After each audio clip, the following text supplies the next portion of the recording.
আসসালামু আলাইকুম। মুসা আলাইহিস সালাম একবার খুব অসুস্থ হয়ে পড়লেন এবং তিনি আল্লাহ তাআলার কাছে যে সাহায্য চাইলেন। আল্লাহ তাআলা তাকে একটা গাছের পাতার সন্ধান দিলেন। বললেন যে, "এই পাতাটা খাও, তাহলে তুমি ভালো হয়ে যাবে।" তো তিনি সেই পাতাটা খুঁজে বের করে খেলেন এবং আল্লাহ সেই পাতার উসিলায় তাকে ভালো করে দিলেন।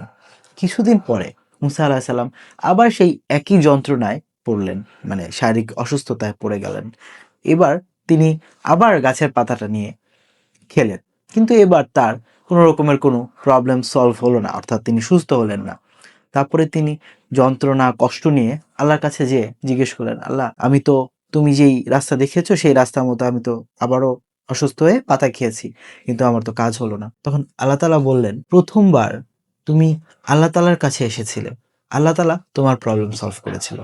সুবহানাল্লাহ। এই ঘটনাটা থেকে আমরা যেই শিক্ষাটা পাই যে প্রত্যেকবার কোনো প্রবলেমে, সেটা বড় হোক ছোট হোক, যেকোনো প্রবলেমে আমরা সলিউশন তো খুঁজবই, কিন্তু সলিউশনটা খোঁজার আগে আমাদের উচিত সর্বপ্রথম আল্লাহর কাছে সেই ব্যাপারে সাহায্য চাওয়া। সেটা আমরা ২ রাকাত নামাজ পড়েও চাইতে পারি। ধরেন আপনার সন্তান অসুস্থ হয়ে গেল। আপনি সর্বপ্রথম ডাক্তারের কাছে তো তাকে নিবেনই। তার আগে আপনি ২ রাকাত নামাজ পড়তে কতক্ষণ লাগে? ২ রাকাত নামাজ পড়ে আল্লাহর কাছে কান্নাকাটি করে সাহায্য চান। তারপরে আপনি যা প্রসিডিউর করার সেটা করেন। দেখেন আপনার প্রবলেমের সলিউশন কোনো না কোনো দিক থেকে আপনি বুঝতে পারবেন যে আল্লাহ তাআলা আপনার উপর যে খুশি হয়েছেন, এটা আপনি বুঝতে পারবেন ইনশাআল্লাহ। এভাবেই আমরা সমস্ত প্রবলেমের সলিউশন আল্লাহ তাআলাকে কেন্দ্র করে খুঁজে বের করতে পারি। সুবহানাল্লাহ।